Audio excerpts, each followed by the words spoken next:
Michael, welcome to College Admissions Toolbox. How you doing? Thanks so much for having me. Thanks for joining. So I'm really excited to chat with you. You have a wealth of experience in the college admission space, the education space. Do you want to share just a little bit about your background in education? Yeah, absolutely. I got started about 15 years ago, wrote a book with Clay Christensen, the professor at Harvard Business School, called Disrupting Class, and then we founded a think tank together, the Clayton Christensen Institute, where I did a lot of research, written a lot of books on the future of education, focusing on both K through 12 as well as higher ed, and then left about 5 years ago to do a variety of things. I still do some research out of the Christensen Institute, which is my new book, Choosing College, but I also consult to higher ed institutions through Entangled, and sit on a number of boards and advisory boards. Fantastic. So this new book coming out called Choosing College. Can you share a little bit about what that book covers and why you chose to write it? Yeah, so the big question it addresses is why. Why are students enrolling in schools? What are they really hoping to achieve? What's the circumstance that they find themselves in and the progress that they are trying to make and they alone are trying to make through their voices, and then help both the students understand that why, because often this is sort of unconscious reasons in the back of our heads, but also frankly help parents understand how to communicate with their kids and what they're trying to achieve. So it's sort of like a Rosetta Stone for parents, and then really give advice for parents and students to make better decisions around what's, as you know, a really high stakes decision at this point in our society. So I gather that you're suggesting that not everyone should necessarily go to college. In your experience, in your research, why do students typically choose to go to college? Yeah, so you're absolutely right. You're reading this correctly. But the 5 big reasons that we saw that emerged in the research were not at all what I expected. The first one was, help me get into my best school. So these are students who are going because they want to get into the school for its own sake. It's all about the act of getting in, far less about what you'll do once you're in, outside of sort of a vague notion of the parties you might attend or classes you might take. It's really about getting into the best for them. The second set of reasons we saw was around what we call help me do what's expected of me. So these were students going to fulfill someone else's expectations of them, incredibly apathetic about the college decision process, and maybe not surprisingly, a really bad reason to go to school in the sense of the success rates. A lot of students drop out in this job and so forth. The third reason we saw are students looking to get away from something in their life. So they're running from a bad situation at home, from their hometown, from something else.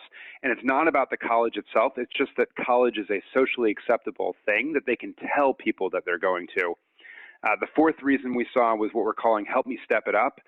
So these are students who are saying, this isn't me in my life. I need to help others around me, and I need to step it up, get a better job, whatever it might be.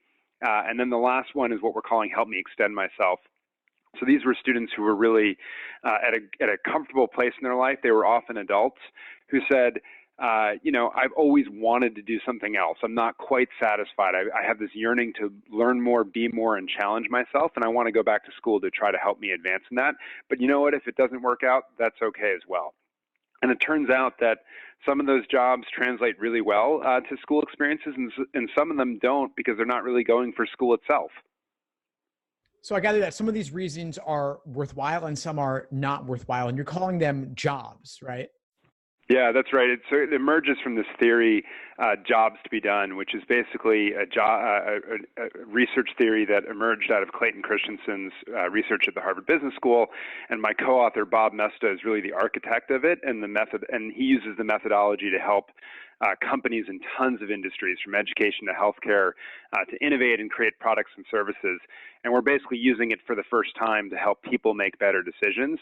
What I would say is it's not necessarily that it's a bad job to be in any one of them. It just is what it is, right? You can't control where you are in your life and what progress looks like for you. But college may not be the right answer if you're in a particular job, right? So if you're trying to get away from something and it's all about the act of running away, going to a 4-year experience that's going to cost a lot of money might not be a wise idea. It might make more sense to do a gap year or something like that to figure out what do you really want to do and build some intrinsic passion and purpose. And then from there, you can go to a 4-year school perhaps once you've done that. But it's sort of, where are you in your life right now and what makes sense for you next? How would a student figure out necessarily why they're going to college or what reasons they have, what job they're seeking to implement, for example? Because it's hard to always know one's own reasons.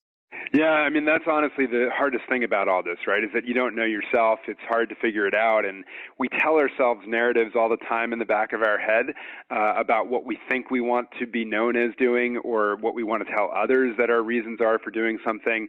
And one of the central tenets of the jobs to be done theory is that people lie about why they choose things, not because they're trying to lie or because they're bad people, but just because often they don't know, right? To your point, it's very hard to go through that process.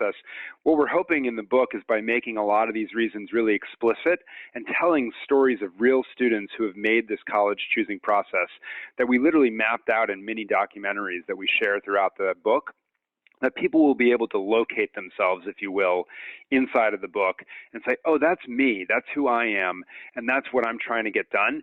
Even if they don't want to admit it publicly, at least privately they'll have more of a sense. And in some ways, they might actually be, what might be more important is they'll say, well, I'm not sure if I'm this or that, but I'm definitely not that. And therefore, it means that these are some guardrails for me in my choosing process.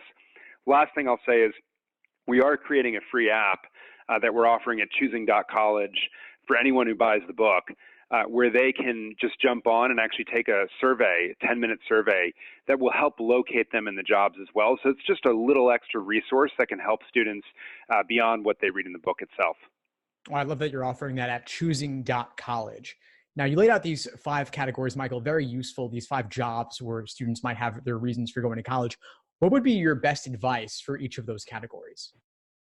Yeah, so if you're looking to help me get into my best school, really clarify what does best mean for you, right? So you want to say, is it about the campus life? Is it about the purpose of the school? Is it about the extracurriculars, the academics? Be super clear, and we give a 7 flower petal, if you will, similar to what color is my parachute, in the book to help clarify that. And then broaden your options so that you don't have safety schools that you're not excited about in case you don't get into your dream school, but that every single one of your school is one that fits into that my best category and you'd be excited to go to. The second one, the help me do what's expected of me. Honestly, I think students here ought to have the courage to say, this isn't me right now, and find what we would call a discovery year or gap year type experience, where they can go take a few jobs, take an apprenticeship, take some online courses, maybe a coding boot camp, try out some different things to build some passion and purpose, and then go to school after that. The third one, help me get away, something similar. I wouldn't commit to a big experience that costs a lot of money or as many years, because that's not where you are in your life. You're just trying to get away. And once you've done that, you've actually been successful.